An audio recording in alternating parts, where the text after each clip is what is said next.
Bonsoir, c'est la minute paracha de Mira Neshama sur Bo, que je voulais enregistrer la semaine dernière et je me suis laissée prendre par le temps. Bo s'ouvre sur ces paroles, Veomer Hashem el Moshe, Bo el Faro, Kiani ervadeti el Libo. C'est des premières paroles qui sont tout de suite très intéressantes et qui frappent le commentateur, déjà parce qu'on dit Bo el Faro, qui ne signifie pas va voir le pharaon, mais viens voir le pharaon, comme si on parlait de l'intérieur et qu'on disait viens. Comme si le pharaon n'était pas ici une altérité absolue. Ça, c'est la première chose qui est très intéressante. Deuxième chose qui est très intéressante, c'est qu'il dit tout de suite, bon, on va voir le pharaon. Kianir vadeti et libo. Parce que j'ai endurci son cœur. Déjà, on voit mal la logique entre va le voir parce que j'ai endurci son cœur.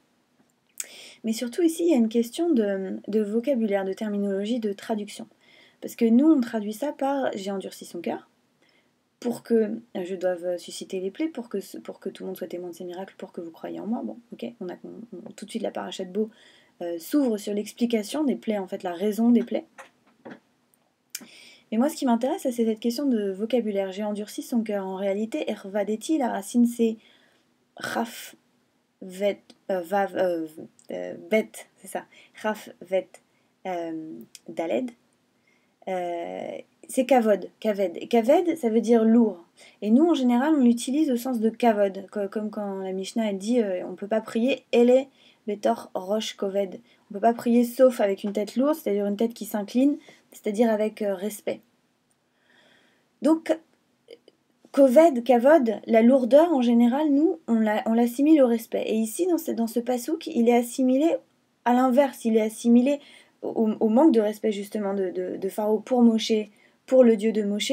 Il est assimilé à quelque chose de l'ordre de l'opiniâtreté, du manque d'humilité totale. Et moi, c'est ça qui m'a intéressé, c'est à quel point le même mot peut être utilisé pour dire exactement deux choses qui sont complètement inverses. Et qu'est-ce que ça signifie? Ça veut dire que les opposés dans la vie, ce ne sont pas des choses qui sont très éloignées, ce sont au contraire des choses qui sont très proches, mais qui sont les deux faces de la même chose. Et on le voit aujourd'hui avec le terrorisme, par exemple, les problèmes de terrorisme qu'on a, c'est que les gens qui sèment la terreur et la mort et la violence sont des gens qui le font au nom de Dieu, au nom d'un idéal suprême, d'un absolu suprême. C'est pas nouveau. Dans les croisades, on a fait pareil. Quand les Occidentaux ont conquis l'Amérique, ils ont fait pareil. Les pires crimes de l'humanité ont été commis avec des discours sur les intentions les plus hautes.